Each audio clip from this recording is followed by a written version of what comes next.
Brutal testimonio de víctimas de presunto abuso sexual deja en evidencia caso ocurrido al interior de la Catedral de Santiago. Fiscalía de alta complejidad investiga acusación que agravaría situación procesal de Sati. Dos violentos atentados incendiarios ocurrieron en las regiones del Biobío y la Araucanía. Sujetos armados amedrentaron a personal maderero en ambos casos y prendieron fuego a 14 máquinas. Convocando a una marcha nacional para este sábado, retornó a Venezuela Juan Guaidó tras pasar varios días visitando países vecinos. Volvió sin problemas en vuelo a Caracas. ¿Qué tal? Un gusto como siempre, bienvenidos a Medianoche.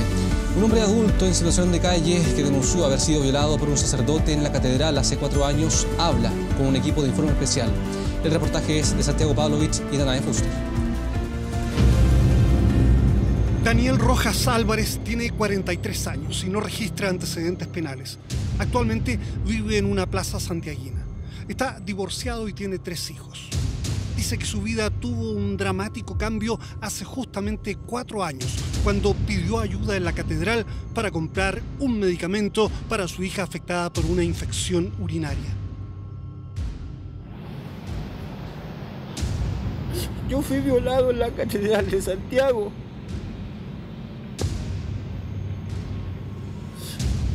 En la catedral de Santiago. Con 40 y tantos años. El supuesto violador fue Tito Rigoberto Rivera, un sacerdote tradicionalista aficionado a las misas en latín y compulsivo coleccionista de incensarios, cálices, crucifijos y ornamentos religiosos. Lo fuimos a ver a su casa, pero no estaba. Finalmente llegó conduciendo su Citroën.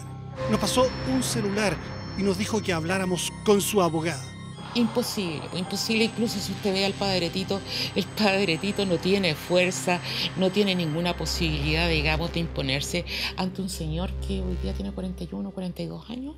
Entiendo que la denuncia es de marzo del año 2015, cuando el padre ya estaba en muy malas condiciones. Trabajaba en un puesto callejero vendiendo poleras impresas y ese día del verano del 2015 estaba preocupado por su hija enferma que requería un medicamento llamado cefadroxilo.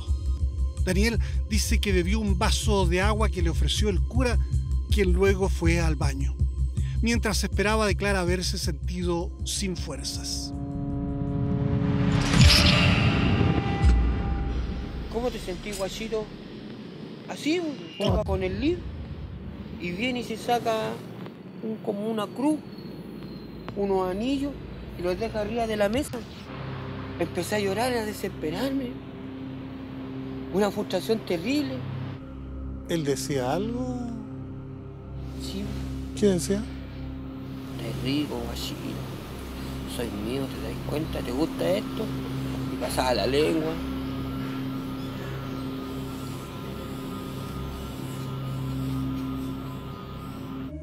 El cura Tito le habría dicho después: Me becaba así, me dijeron. Te portaste bien, te rico, ya que tranquilito que te voy a pasar la plata.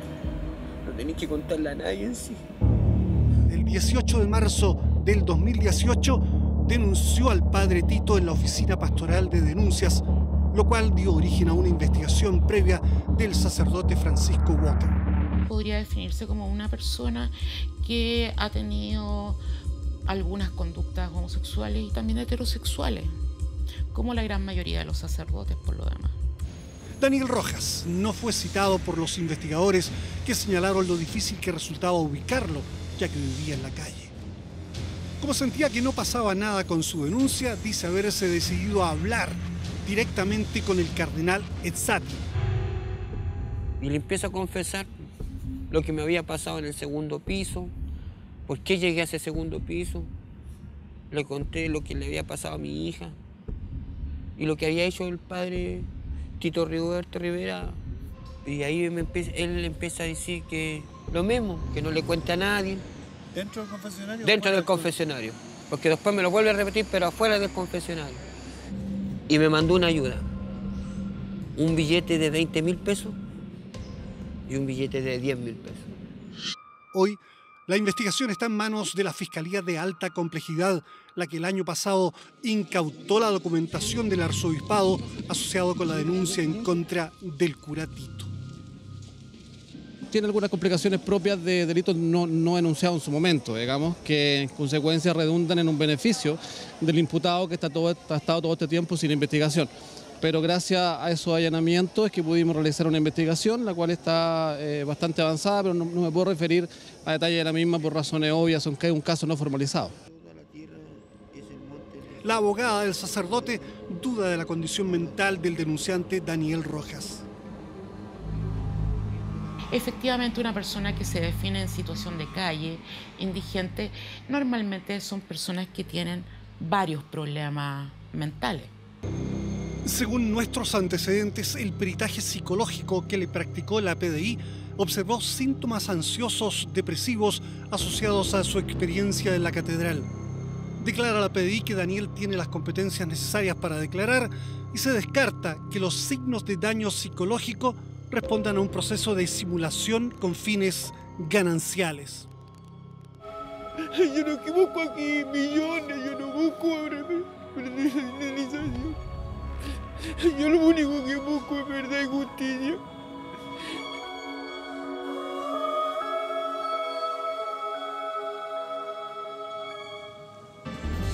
El hallazgo de osamentas humanas femeninas en Huechuraba reflotó la búsqueda de Fernanda Maciel. La joven de 21 años que estaba embarazada ya cumple casi 13 meses extraviada y no se descarta por ahora que pueda ser ella.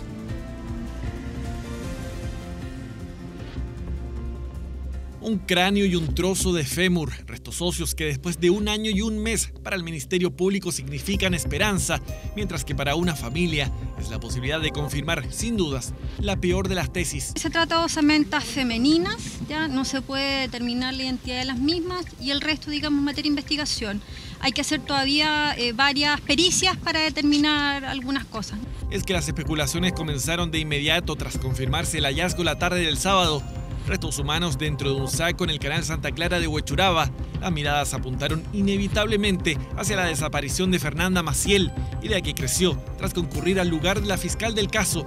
Antes nunca había hablado. ¿Se trataría de una mujer joven? No tenemos ninguna otra información, digamos. Hay que hacer. ¿Cuándo termina la pericia? No lo sabemos todavía.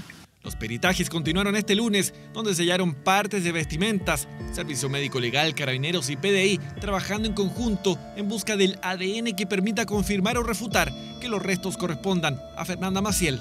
Los hallazgos coinciden con una arista hasta la semana pasada desconocida que vincula a la joven con la administración del sitio web Nido en enero de 2018. Atribuyéndose ellos una participación en la desaparición de Fernanda. Por esa razón a nosotros nos hizo mucho ruido esto y también por esa razón solicitamos a la Fiscalía que se investigue. Interrogantes que deben ser dilucidadas, tal como el hallazgo de los restos óseos del canal Santa Clara. Aparentemente, dentro de estos restos óseos también tenemos cabellos y por lo tanto es un poquito más simple tratar de hacer un examen de ADN para poder establecer si corresponde o no a Fernanda Maciel. Por ahora todo es misterio. En 7 o 10 días recién podrían ser identificados los restos que determinen si estamos frente a Fernanda Maciel o bien se trata de otro escabroso hallazgo que obliga a investigar desde cero.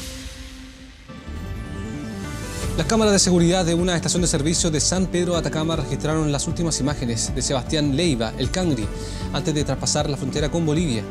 Es uno de los registros más valiosos en la investigación por la muerte de Sebastián Leiva y Germán Gundián, ocurrida en Bolivia. En el video se observa que al menos 4 personas llegan hasta esta estación de servicios en una camioneta roja. Sebastián Leiva se baja a comprar a una tienda y minutos después abandona el lugar como conductor de la camioneta. Según los antecedentes de la investigación, el resto de la tripulación podría estar integrada por un sujeto apodado el Lulu, quien aún está desaparecido y habría huido a Bolivia. En otro tema, 2 atentados incendiarios producidos en las regiones de la Araucanía y del Biobío fueron denunciados durante esta jornada por empresas forestales, en los cuales desconocidos realizaron quema de maquinarias e intimidaron a los trabajadores. El primero se registró en la provincia de Malleco, en un predio de la CMPC, donde desconocidos quemaron 2 maquinarias, prendieron parte del bosque, intimidaron al cuidador robándole sus implementos de trabajo. El segundo atentado se produjo en el sector de Huape de Ayahuampi, en la cordillera de Nahuelbuta, a 31 kilómetros de Contulmo, donde una caravana de camiones de la empresa Arauco fue interceptada por 4 desconocidos armados, los que amedrentaron a los choferes, obligándolos a dejar los vehículos para prender fuego a 5 camiones y otras maquinarias forestales. En total, en ambos atentados resultaron 14 máquinas quemadas, entre lo que se cuentan camiones, grúas y vehículos para faenas forestales. En el lugar se encontraron panfletos pidiendo la libertad de los comuneros mapuche Luis y José Tralcal, condenados por el homicidio del matrimonio Luxinger-Macay. Los atentados están siendo investigados para dar con el paradero de los autores. Efectivamente, los sujetos que habrían llegado al lugar son sujetos encapuchados que habrían intimidado con armas de fuego, tanto largas o cortas, en primera instancia al guardia de seguridad que se encontraba en el lugar y posteriormente a los conductores de los camiones, los cuales procedieron también a intimidar a los conductores haciendo una barricada en el camino. Una vez que los vehículos se detienen, también lo intimidan con armas de fuego, hacen que los conductores se tiren al suelo y proceden a incendiar estos otros 5 vehículos. El pasado miércoles, trabajadores de la Corporación Baldomero Lillo se tomaron el chiflón del diablo para solicitar mejoras en las condiciones laborales y reajustes económicos salariales. Llevaron su movilización a más de 580 metros bajo tierra a partir del pasado miércoles, que tras 48 horas más tarde radicalizaron con una manifestación iniciando una huelga de hambre. En la cuarta jornada, un trabajador de 67 años tuvo que deponer su huelga de hambre debido a una descompensación. Las demandas levantadas por los trabajadores son materia de discusión hasta el momento, en donde dirigentes del sindicato y empresa esperan una pronta solución ante esta solicitud. Estamos pidiendo el 20%. Flexibilizamos, la empresa está dando el 2,6 más el IPC, que hacía un 3,4%. Nosotros flexibilizamos ahora. Para flexibilizar ambas partes, ¿cierto? Empresa y sindicato, llegamos a un 13%. La empresa, como ha sido desde el comienzo de esta negociación colectiva, se mantiene dispuesta al diálogo. Prueba de ello son los 18 puntos en los que se llegó a acuerdo de los 21 solicitados por los trabajadores. Siempre estas cosas, por supuesto, que imponen un sentido de urgencia. El gobierno no es insensible a estas cosas y por supuesto que esa es la razón por la que yo me voy ahora a conversar con la empresa. Y finalmente fueron condenados los 3 involucrados que ingresaron en vehículo hace aproximadamente 2 meses a la zona que alberga el geoglifo gigante de Tarapacá, ubicado en la comuna de Huara, región de Tarapacá. Es la más alta sanción por el delito de daño y afectación contra el patrimonio que se haya registrado. Los 3 turistas que hace casi 2 meses dañaron el gigante de Tarapacá fueron condenados por el juzgado de Pozo Almonte, en donde se determinó una condena de 3 años de presidio y el pago de una millonaria multa que asciende a los 6 millones de pesos para cada uno, entre quienes se encuentran 2 jóvenes de nacionalidad belga-chilena y otra joven belga. Recordemos que los 3 involucrados ingresaron a la zona en vehículo, dejando huellas difíciles de borrar debido al peso del automóvil.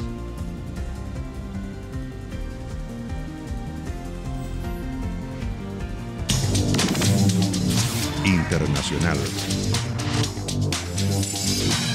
Con ovación de sus trabajadores llegó a Venezuela el presidente encargado Juan Guaidó en el control migratorio del aeropuerto internacional de Maiquetía, 10 días después de haber desafiado a Nicolás Maduro, violando la orden del Tribunal Supremo de Justicia que le impedía salir de Venezuela. Miles de personas respondieron a su llamado para que lo acompañaran en su regreso al país. Apoyo que se multiplicó en su recorrido hasta la Plaza Alfredo Sabel, en el este de Caracas, sepultado por embajadores europeos y representantes diplomáticos de América Latina, donde Guaidó volvió a apelar a las Fuerzas Armadas para que desconozcan al gobierno de Nicolás Maduro y convocó a una nueva marcha para este sábado. Mientras, Maduro ha optado por no referirse al regreso de Guaidó, justo un día antes de que se cumplan 6 años de la muerte de Hugo Chávez. Ahora la oposición venezolana tiene su propia encrucijada. ¿Cómo reavivar la presión contra el chavismo y decidir si toman el ofrecimiento de diálogo por Maduro? Algo que hasta ahora habían rechazado.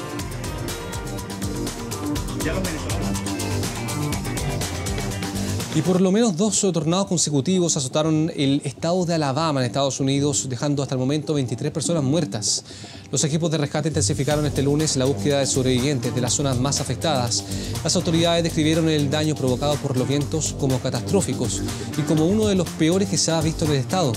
Más de 6.000 hogares quedaron sin electricidad en el condado de Lee y otras 16.000 casas sufrieron cortes, mientras que una torre de telecomunicaciones quedó completamente destruida. Los vientos fueron tan poderosos que levantaron un cartel publicitario de un mercado en Alabama y lo soltaron a más de 30 kilómetros de distancia cerca de la frontera con Georgia.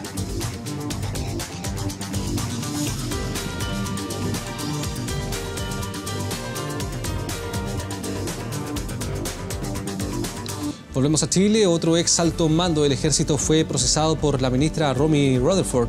Se trata del ex director de finanzas de la institución, Joso Santich, acusado por fraude al fisco por más de 88 millones de pesos y por el delito de falsedad militar por la emisión de facturas falsas.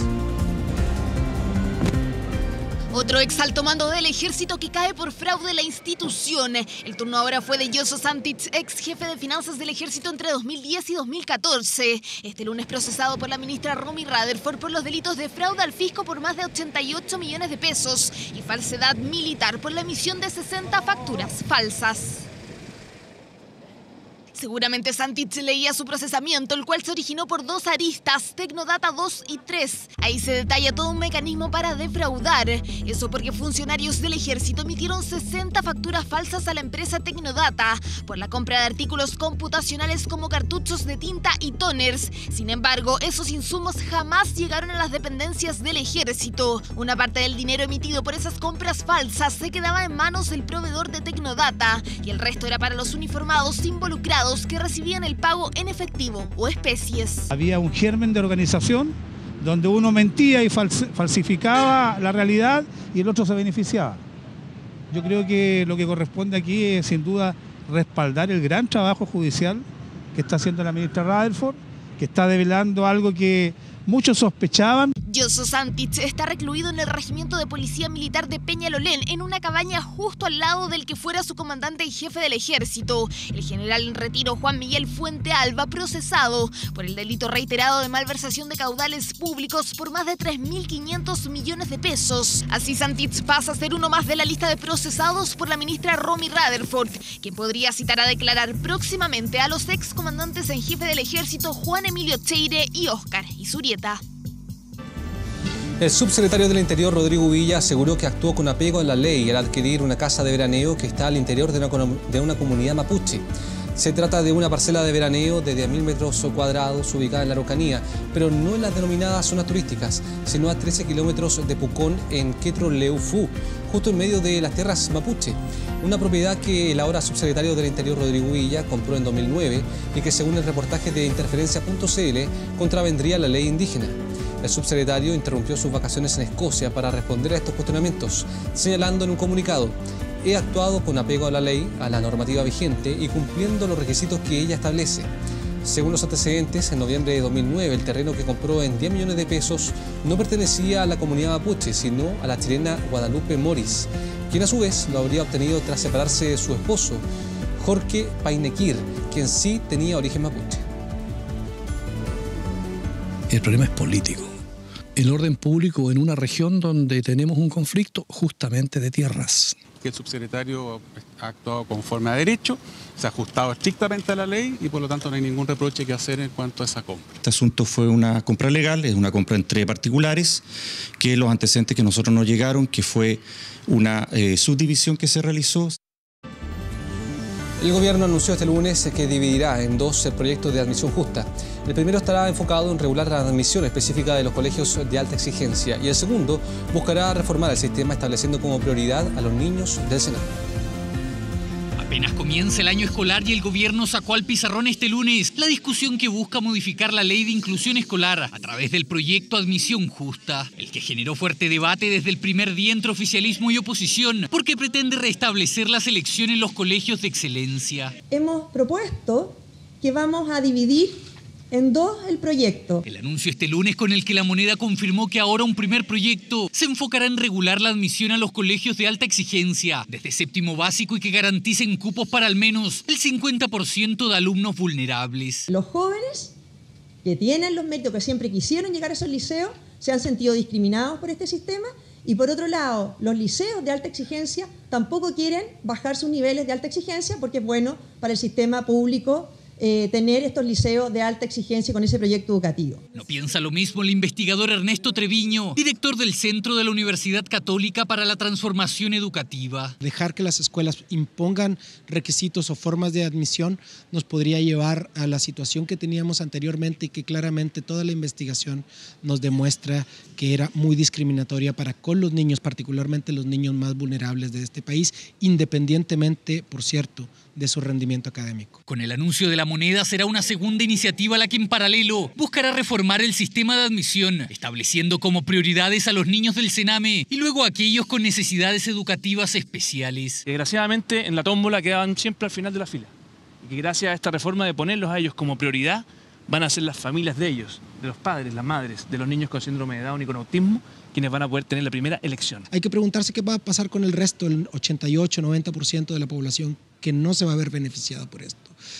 Me parece que a mí que realmente las prioridades están muy confundidas en este proyecto al menos. Una iniciativa que ahora en dos partes será discutida en la Cámara. La hora de la verdad para el proyecto Admisión Justa, que deberá conquistar los votos de la oposición en el Congreso.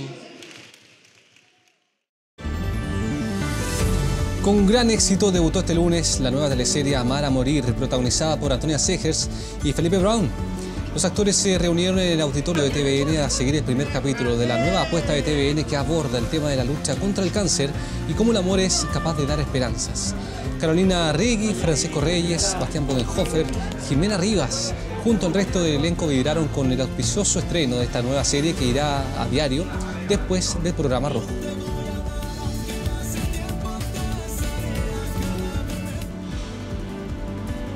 Me pareció un hermoso capítulo, me pareció entretenida, no te suelta nunca, emocionante. Lo que viene en el segundo capítulo se ve que entran como cuotas de humor también. Y nada, creo que está muy sensible, está muy bien tocado el tema de la enfermedad de Caco, que es mi hijo, y nada, yo creo que nos va a ir bien. Es una teleserie que está partiendo y que está partiendo de manera muy poderosa, con temas muy profundos, con personajes de todo tipo. Hay unos muy chistosos y también muy emocionantes. Nada, ha sido una muy bonita sorpresa, la verdad. A esta hora tenemos una temperatura de 14,0 grados. Hoy Santiago estará despejado con una máxima de 30. Juan Fernández estará parcial con una máxima de 21 grados.